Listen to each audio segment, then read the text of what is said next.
Issoufou et moi, on avait mis les grandes puissances en garde. N'intervenez pas en Libye.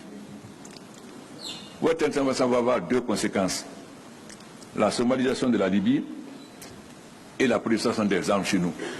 Qui connaît comment la Libye était gouvernée, c'est que si Kadhafi n'est pas là, chaque Libye va prendre son indépendance. Donc il n'y a pas d'État, c'est comme dans la Somalie. Et tout le monde savait que la Libye était un arsenal. Voilà aujourd'hui les conséquences que nous subissons. Donc, ce qui est important, c'est qu'aujourd'hui l'Afrique est en train de changer, vous ne savez pas. L'Union africaine était financée par l'Union européenne. Comment voulez-vous parler d'indépendance?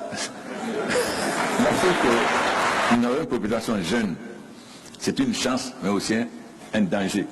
Une chance si nous arrivons à leur donner du travail. Mais une bombe si nous n'arrivons pas à leur trouver du travail. Le terrorisme, pourquoi? La pauvreté et l'injustice.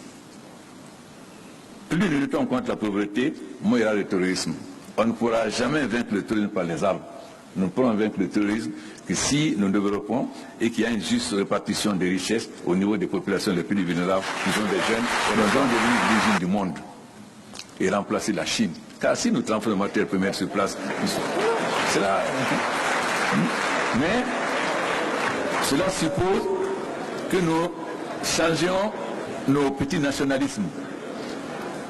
Vous savez, l'Afrique, on dit que nous sommes l'avenir du monde, c'est vrai. Mais pour cela, faudrait-il que nous-mêmes, nous ayons confiance en nous-mêmes. Ce qui manque à nous, chefs d'État africains, c'est que souvent, on n'a pas confiance en nos hommes d'affaires. On pense que les Européens font mieux. Mais il commence à y avoir un changement. Dernièrement, quand j'étais en visite d'État au Sénégal, j'ai été avec mon frère, jeune frère Macky Sall, à Damniadio. On a vu là qu'on commence à favoriser les entreprises africaines. Il faut qu'on ait confiance aux hommes d'affaires africains. Parce qu'ils sont africains, ils sont chez eux. Et ils peuvent développer mieux que les étrangers. Perdons le complexe, parce que nous avons encore, surtout nous les francophones, plus que les anglophones d'ailleurs, ce complexe, parce que nous sommes encore trop attachés à l'ancienne puissance coloniale. Coupons le cordon ombilical et soyons africains. Merci à tous les trois d'honorer de votre présence cette rencontre. Alors, j'ai oublié de dire à Alpha que nous étions en direct.